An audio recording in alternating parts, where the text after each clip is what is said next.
Hi friends, it is Sheri, the Director of Children's Ministry from Trinity, back to read a story for you. And today I have one called Giraffes Can't Dance. Who knew, right?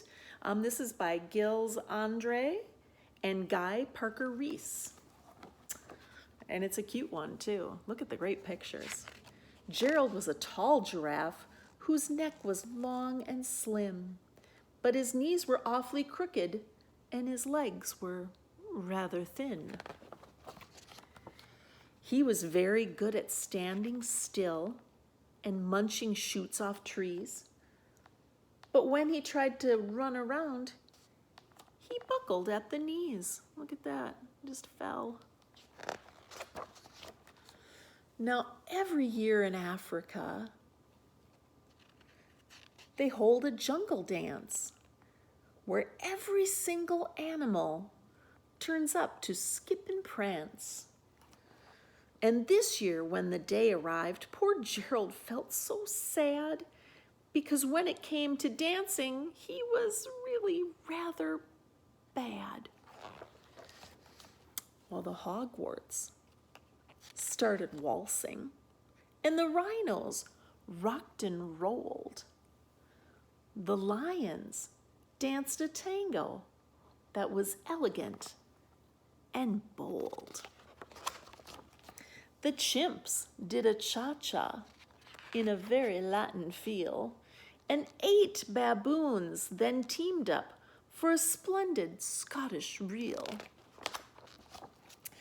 Gerald swallowed bravely as he walked toward the floor, but the lions saw him coming and they soon began to roar. They looked at the clumsy Gerald. The animals all sneered. "Giraffes can't dance, you silly fool. Oh, Gerald, you're so weird." Oh, poor Gerald. Well, Gerald simply froze up and he rooted to the spot. They're right, he thought, I'm useless.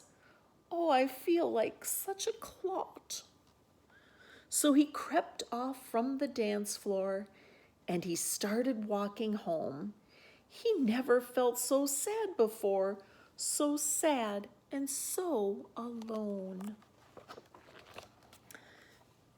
Then he found a little clearing and he looked up at the sky, and the moon can be so beautiful, he whispered with a sigh.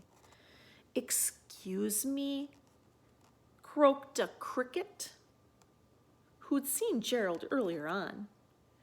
"But sometimes when you're different, you just need a different song." Listen to the swaying grass and listen to the trees. To me, the sweetest music is those branches in the breeze. So imagine that the lovely moon is playing just for you.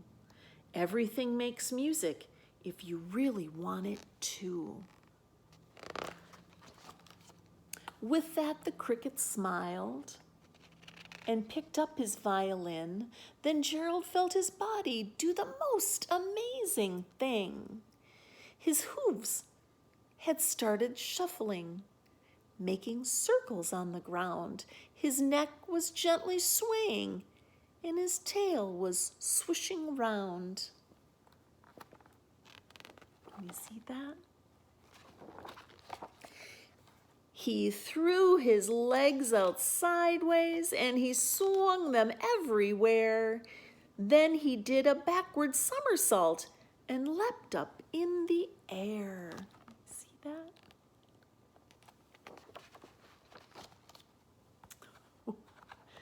Gerald felt so wonderful. His mouth was open wide.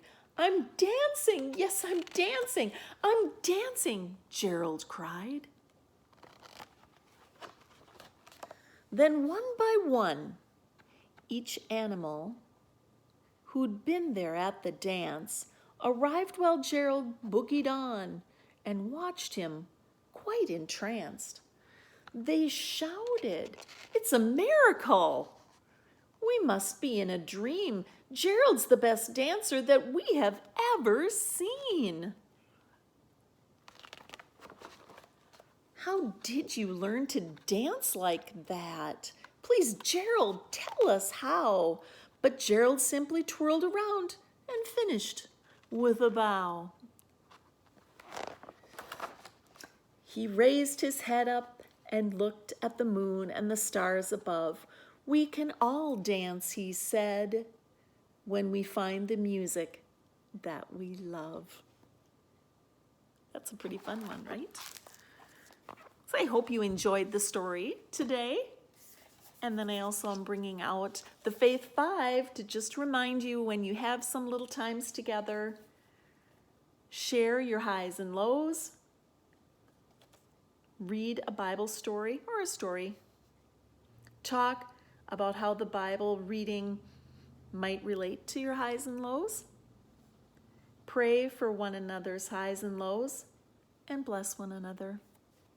Right across your forehead. Jesus loves you.